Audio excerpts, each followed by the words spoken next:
कम time और कम मेहनत में ज्यादा प्रोडक्शन के लिए खेतीबाड़ी और बागवानी में कई सारी खेती की मशीनों का इजाद किया गया है। ये मशीन्स किसानों के लिए कमाल की हेल्पर साबित हुई हैं। चाहे किसान का काम बड़ा हो या छोटा, सब मशीनों से किसानों का हाथ बढ़ाने में कोई कमी इन मशीनों ने नहीं छोड़ी है। आइए जानते हैं खास किसानों की मदद के लिए कैसी कैसी मशीन बनाई गई तथा खेत में उतारी गई हैं।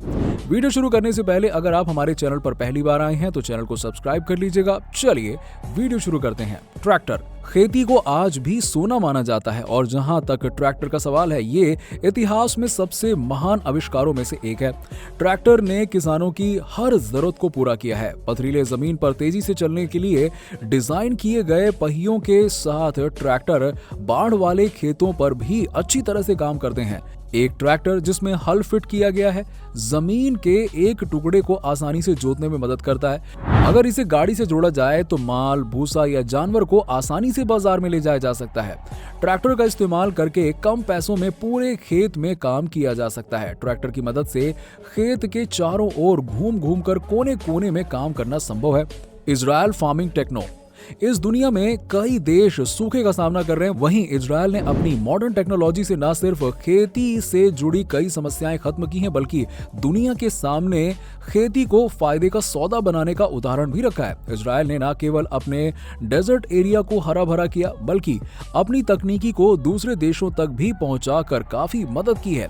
खेती किसानी के लिए इजराइल ने बाग बगीचों और पेड़ों को एक जगह से दूसरी जगह शिफ्ट करने जैसी कई ऐसी मशीनें बनाई हैं जिनकी आज दुनिया भर में तूती बोल रही है। इजराइल में बहुत कम बारिश होती है, इसके चलते यहाँ बारिश का फायदा जल्द से जल्द उठाना होता है। आमतौर पर खेत जोतने में ही काफी समय लग जाता है। इसके लिए इजराइल ने इटली से खेत जोतने वाली बड़ी बड़ी मशीनें खरीदी थी। इसके बाद इजराइल कंपनी एग्रोमॉन्डली ने इससे भी मॉडर्न मशीनों का प्रोडक्शन करना शुरू कर दिया। अब इस तरह इजराइल में ये मशीनें अधिकतर किसानों के पास में हैं। इसके अलावा किसान इन्हें किराए पर भी ले सकते हैं। इन मशीनों से कुछ ही घंटों में सैकड़ों एकड़ जमीन जोत ली जाती है। Power litre. ये खेतीबाड़ी की एक ऐसी मशीन है जो खेत की जुताई से लेकर फसल की कटाई तक बहुत काम आती है। इस मशीन से फसल की निराई, सिंचाई, मड़ाई और ढुलाई करना बहुत आसान हो जाता है। जिस प्रकार देसी हल में एक बीज बोया जाता है, वैसे ही इस मशीन से बुवाई की जाती है। इस मशीन को चलाना भी बहुत आसान है, जिसको कई कंपनियां बनाकर तैयार करती हैं। इस मशीन को पेट्रोल और डीजल दोनों की मदद से चलाया जा सकता है। रोटावेटर। रोटावेटर को रोटरी टिलर भी कहा जाता है। इसका मुख्य तौर पर उपयोग मिट्टी को तोड़ने और खोदने में किया जाता है। इस मशीन को ज्यादातर ट्रैक्टर के पीछे लगाकर इस्तेमाल किया जाता है। इसका इस्तेमाल सभी प्रकार की मिट्टियों की जुताई में इस्तेमाल होता है। इस मशीन से फ्यूल की भी काफी बचत होती है। इस मशीन से लगभग 125 से 1500 मिलीमीटर की गहराई तक जुताई कर सकते हैं। ये बीजों की बुवाई और फसलों के वेस्ट चीजें हटाने में उपयोगी है। रोटो बीज ड्रिल। इस मशीन के गियर काफी मजबूत और शक्तिशाली होते हैं। इस मशीन का इस्तेमाल मुख्य रूप से कटाई के बाद बीज की बुवाई के लिए किया जाता है। इसके साथ ही फसलों के बचे हुए कचरे को कुचलने और अच्छी तरह मिलाने में भी काम आता है। इससे फ्यूल की बचत होती है। इसके अलावा मिट्टी में नमी को सुरक्षित करती है, साथ ही साथ बीज और खाद को अच्छे से खेत में फैलाती है। Happy seeder. Happy seeder machine धान काटने के बाद गेहूं की बुवाई में काम आती है। इस मशीन में zero tillage seed cum fertiliser machine के सभी गुण हैं। खास बात यह है कि इससे फसल के बचे डंठल जैसे चीजें आसानी से दबाए जा सकते हैं। इसके लिए मशीन में चॉपर लगा होता है जो फसलों के बचे डंठल को काटकर मिट्टी में दबा देता है। छिड़कने वाला यंत्र।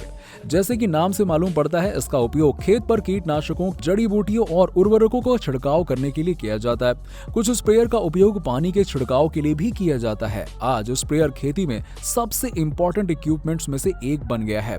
स्प्रेयर कृषि विमान स्प्रेयर या ब्लोवर स्प्रेयर हो सकता है। स्प्रेयर को समय समय पर देखभाल यानी कि मेंटेनेंस की भी जरूरत होती है, जिससे मशीन के पार्ट पुर्जों की अनिवार्य ग्रीसिंग, फ्यूल लेवल की जांच और स्प्रेयर मॉनिटर कैलिब्रेशन शामिल है।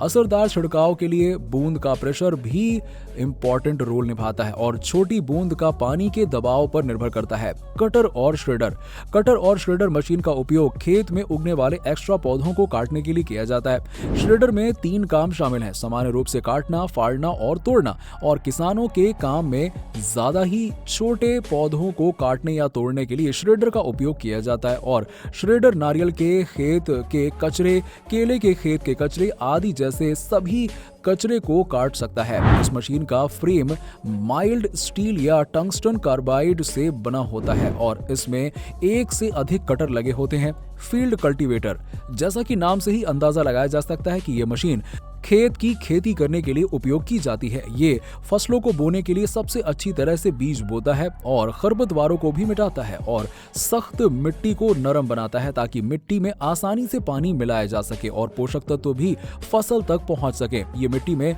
माइक्रो ऑर्गेनिज्म को ज्यादा असरदार होने के लिए मदद करता है और खेत की खेती करने वाला हल के तुलना में काम आसान करता है और साथ ही समय बचाता है। खेत की जुताई करने वाले फील्ड कल्टीवेटर की तुलना में हल में ज्यादा काम और समय की आवश्यकता होती है। यही कारण है कि आजकल खेत जोतने वाले फील्ड कल्टीवेटर का उपयोग हल से ज्यादा किया जाता है। सीडर और प्लांटर्स, खेती हो जाने के बाद बीज बोने के लिए सीडर और प्लांटर्स का उपयोग किया जाता है। मैनुअल बुवाई की तुलना में ये बहुत ही तेजी से काम करता है। पुराने समय में किसानों को हर एक बीज को हाथों से बोना पड़ता था, लेकिन इसके साथ बीज और फसलों का एक समूह 1 घंटे के अंदर लगाया जा सकता है। मिट्टी की खेती मशीनरी, खेत की खेती करने वालों सहित मिट्टी की खेती में काम के लिए कई प्रकार के अलग अलग तरह की मशीनों का उपयोग किया जाता है। ये ऐसी मशीनें हैं जिनका उपयोग मिट्टी को चूर चूर करने, खरपतवारों को खत्म करने और पानी के बेहतर एब्जॉर्प्शन के लिए मिट्टी को ढीला करने के लिए किया जाता है, जिससे पोषक तत्व फसल तक आसानी से पहुंच सके। ये मशीन ट्रैक्टर की मदद से चलाया जाता है। सेल्फ प्रोपोल्ड राइस ट्रांसप्लांटर, ये टेक्नोलॉजी धान की रोपाई से जुड़ी है। इसका नाम सेल्फ प्रोपेल्ड राइस ट्रांसप्लांटर है। जी हाँ, अच्छी बात यह है कि सरकार इसे खरीदने के लिए आर्थिक मदद भी देती है। जैसा कि नाम से ही क्लियर है कि ये सेल्फ प्रोपेल्ड यानी कि इसे खुद से चलाना होता है, जैसे बाइक या गाड़ी या ट्रैक्टर है। इसमें एक छोटा सा डीजल इंजन लगा होता है। इस ट्रांसप्लांटर के जरिए एक साथ 6 से 8 लाइन में धान की रोपाई की जा सकती है। डीजल इंजन से गियर बॉक्स जुड़ा होता है, जिससे मशीन में लगे पहियों को स्पीड मिलती है। इससे मशीन खेत में बढ़ती है और 6 या 8 कतार में एक साथ धान रोपी जाती है। गियर बॉक्स में एक प्रोपेलर लगा होता है जो पहिए को आगे की तरफ बढ़ने के लिए पावर देता है। Multi function portable agricultural machine, Rajasthan के कृषि वैज्ञानिक ने एक ऐसी मशीन का इजाद किया है जो इको फ्रेंडली है।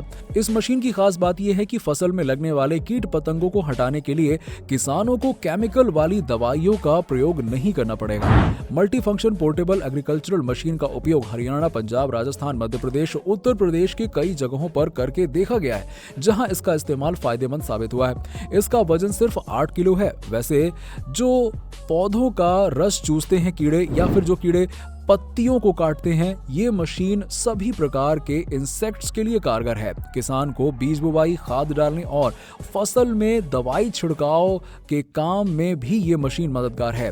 इसकी कई और भी खूबियां हैं। ये सोलर एनर्जी से चलने वाली मशीन है जो 25 सालों तक खराब नहीं होगी। न्यूमेटिक प्लांटर, सीड्रिल मशीन जैसी दिखने वाली ये न्यूमेटिक प्लांटर मशीन में सेंट्रीफ्यूगल ब्लोअर लगा होता है जो हवा के दबाव से बीज को उठाकर बीज बोने का काम करता है। इस मशीन से सभी प्रकार के बीजों की बुवाई आसानी से की जा सकती है। न्यूमेटिक प्लांटर को चलाने के लिए ट्रैक्टर की जरूरत होती है। इस मशीन से एक बार में 1 से ज्यादा फसलों की बुवाई की जा सकती है। इस मशीन से पौधे की दूरी और पत्ती से पत्ती की दूरी बुवाई से पहले ही निर्धारित करके बीज की बुवाई की जा सकती है। टेक्नोलॉजी और देश को डिजिटल बनाने के साथ ही खेती की मशीन का फ्यूचर आगे और भी बेहतर दिखने की उम्मीद लगती है। आज के दौर में ही कई सारे हाई टेक्नोलॉजी वाली मशीनें अवेलेबल हैं। लेकिन कम जमीन वाले किसान बड़ी मशीनें और उनकी कीमत के कारण इन मशीन पर स्विच नहीं कर सकते हैं। बहुत सारे किसानों के जगह पर भी ये मशीनें उपलब्ध नहीं हैं। इन सभी मुश्किलों को देखते हुए मशीन इंडस्ट्री इन सभी परेशानियों को दूर करने के लिए ही काम कर रहा है। फ्यूचर में आने वाली मशीन सेफ, सस्ती और काफी फायदेमंद होगी और कुछ मशीनों का इस्तेमाल कुछ राज्य में छोटे खेत होने की वजह से खेतों में नहीं किया जा सकता है। इसलिए फ्यूचर में मशीनों के आकार को कम करने और इन्हें सस्ता भी बनाने का काम होगा, जिससे फ्यूचर में किसानों की अच्छी और टिकाऊ मशीनरी तक पहुंच होगी, जिससे उन्हें काफी फायदा होगा और खेती को आसान और तमाम रूप से देश को फायदा होगा। दोस्तों, इनमें से आपकी फेवरेट कौन सी मशीन है, हमें नीचे कमेंट करके जरूर बताइए। दोस्तों, आज के वीडियो में बस इतना ही। अगर आपको वीडियो पसंद आई हो तो इसे लाइक करें और अपने दोस्तों और फैमिली के साथ में शेयर करना बिल्कुल ना भूलें और मिलते हैं आपसे नेक्स्ट वीडियो में। तब तक के लिए नमस्कार।